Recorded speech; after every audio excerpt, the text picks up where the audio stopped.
Shabbat Shalom.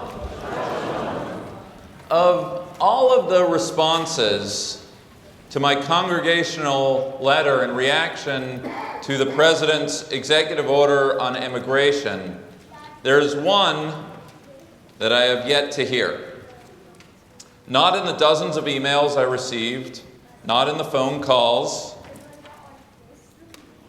not in the staff discussions, not in the conversations with synagogue leadership, not in the hallways of this building or even the checkout counters in the supermarket.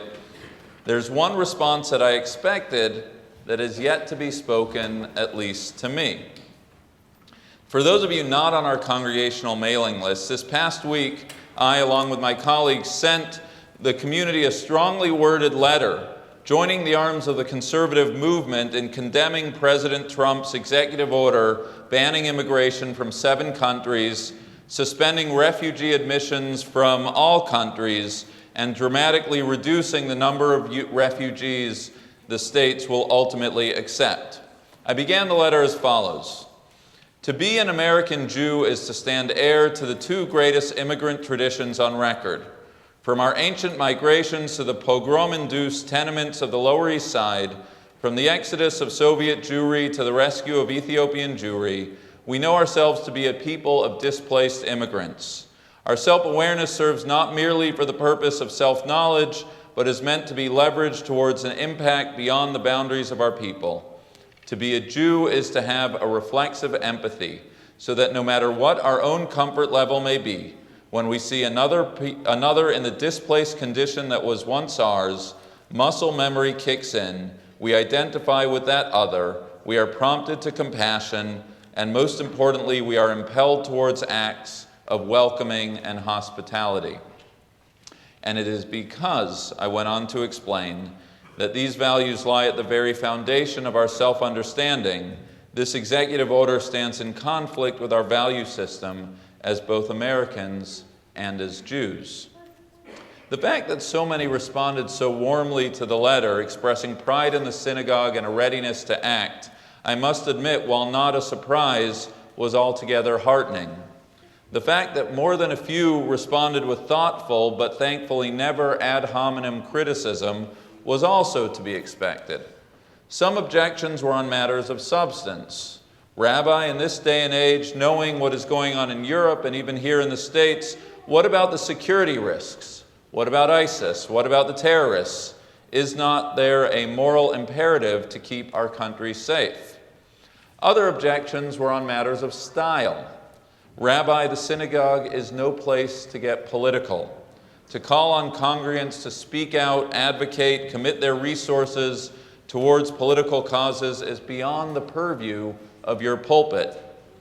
While time has not permitted me to respond to all the comments and emails, support or dissent, I'm grateful for the dignified conversation, a conversation to be continued today after Kiddush at 1 o'clock today.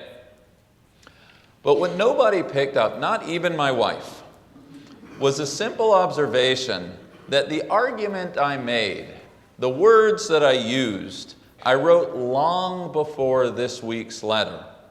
Nobody said, Rabbi, you've already said that. The entire paragraph I just read, with only minor emendations for reasons of syntax, I said verbatim in November of 2015. The values stated in that letter, the moral imperative to be drawn from the Jewish historical experience, the policy implications I advocated for in regard to refugees, none of it, not one word, was either novel nor new. And it's because my words in 2015 came and went without comment, and it's because the unoriginality of my most recent letter was greeted with such comment that I'm compelled to share with you 2 inescapable conclusions. First, and most painfully, you people don't read my sermons as closely as I would hope. I deliver them in shul, I live stream them every week, we put them on the web, on emails, on Facebook and podcasts, even publish a book of them every year, like a tree that falls in the woods when nobody's around. The innermost yearnings of my soul and hopes for the Jewish people, just another casualty of the information age. But the second and more simple and more serious conclusion, and it's on this point that I want to focus upon, is that because my views quite literally have not changed one iota from that moment to this, from the prior administration to the present one, that I can say with clarity of mind and peace at heart that it is not I who has changed, but the world that has changed. I'm reminded of Groucho Marx's famous quip, "Those are my principles, and if you don't like them, well, I have others." If being political means to hold views that are in sync with one administration but not in sync with another, then yes, I stand guilty as charged. I am political, though I would rather choose to use the word principled. You may agree or disagree with my principles, but they are not, if you follow my logic, politically motivated. They are principles only made interesting because of late, the last 2 weeks to be precise, they have been brought into relief by an administration that would ask us to hold otherwise. So at risk of repeating what I've already said multiple times and delivering a Dead Men Don't Wear Plaid pastiche sort of sermon, a movie reference that perhaps only the father of our bat mitzvah understands, allow me to restate my principles. First, as an American, July 5th, 2008, my very first Shabbat here at Park Avenue, in a sermon devoted to Independence Day weekend, I explained how our Puritan predecessors, that ragtag group of religious dissenters, went on their errand into the wilderness, crossing the ocean literally and figuratively like ancient Israel itself in order to worship God as they saw fit.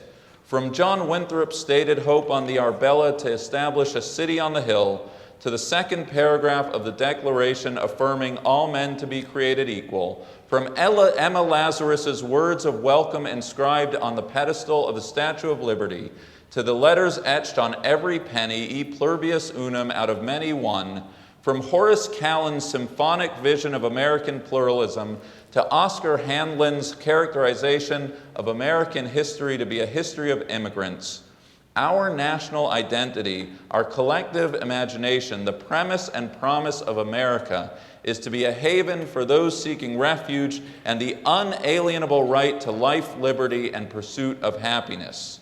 The arc is not smooth. It has come in fits and starts. More than once in the St. Louis or internment camps, we've fallen short of this American dream. But the hope that not only is this land my land, but also your land, a land made for you and me, that is the song. That is the dream and vision at the foundation stone of our very country. And as for being Jewish and welcoming the stranger, well, I don't even know where to begin. Not once, not twice, no less than 36 times does the Torah teach us of our obligation to the stranger to welcome, love, and protect the stranger. Why? Because we were once strangers in a strange land. It's not just that this morning's Torah reading relates the narrative of our own Exodus, but it legislates how that experience is to be encoded into our ongoing Jewish DNA.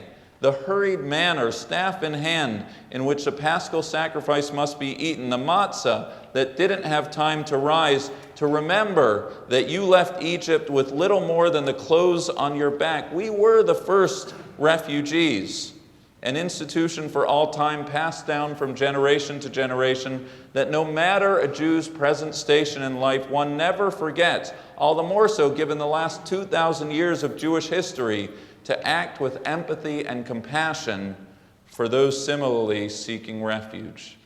And it is because I do believe that these values lie at the core of who we are, both as Americans and as Jews, that I believe the presidential order stands in conflict with our values. Do I have concerns about the safety and security of Americans? Of course I do. The first duty of government is to protect its citizens. But to suggest that such concerns preclude one from the right to object to a policy that stands in such open breach with a host of other values is to abdicate our rightful place in the public square. Am I concerned that some on the political left protesting most loudly at airports and otherwise are drawing intellectually empty and morally spurious equivalences between Israel's security needs and this administration's policies? Of course I am. But then again, to choose not to speak out because my coalition partners share but some, but not all of my views, is a response that strikes me as lacking in a certain moral courage and creativity. Jews must reject the false choice between advocating for our parochial interests and speaking out on behalf of the needs of others, be it Abraham arguing with God on behalf of Sodom and Gomorrah, or Jonah pleading with the Ninevites to repent of their ways. Our spiritual heroes have always been committed both to the well-being of our people and the condition of a wider humanity. It's not either or, it's both and. As the motto of HIAS, the Hebrew Immigrant Aid Society, goes, we used to take refugees because they were Jewish. Now we take them because we're Jewish. There's a story, a true story, told of a turn-of-a-century rabbi of some small fame, Rabbi Henry Cohen of Galveston, Texas. As many of you may know, Galveston was a principal port of entry for the flood of immigration into the United States from Russia and Eastern Europe. Among the immigrants was a certain Russian who, immediately upon arrival to the States, was arrested. An extradition order had been issued at the request of the Tsarist government. Hearing of the man's predicament, Rabbi Cohen visited the prisoner and became convinced that he was not a criminal but entitled to political asylum. He intervened with the authorities but lost his appeal on behalf of the man. Making the man's case his own, Cohen took the case to the courts, to the governor, all with the same negative effect. Finally, he sought an interview with President William Howard Taft. After many frustrations, he was granted an appointment with the president in which he pleaded the case of the prisoner. Taft listened and then shook his head. I'm sorry, Rabbi. Much as I admire the way you Jews stick together, trying to help one another, I cannot see any reason for intervening. Jew, said the rabbi? Who said he was a Jew? He's a Russian Christian. A Christian, echoed the president, but why are you concerning yourself with him? He's a human being, isn't he? Replied the rabbi. And so it happened that the president ordered the cancellation of the extradition order. To be an American Jew is to stand heir to the two greatest immigrant traditions on record. When we see another in the displaced condition that was once ours, muscle memory kicks in. We identify with that other, we're prompted to compassion and impelled towards acts of welcoming and hospitality. Those are my principles, and I'm sticking to them. The measure of our principles, after all, is never found in moments of repose, but rather the degree to which we hold fast to them when they are tested. Ours is a time of such testing, so let us hold fast to who we are, reach out to those in need, and never, ever forget the founding premise and enduring promise of what it means to have once been a stranger in a strange land. Shabbat Shalom.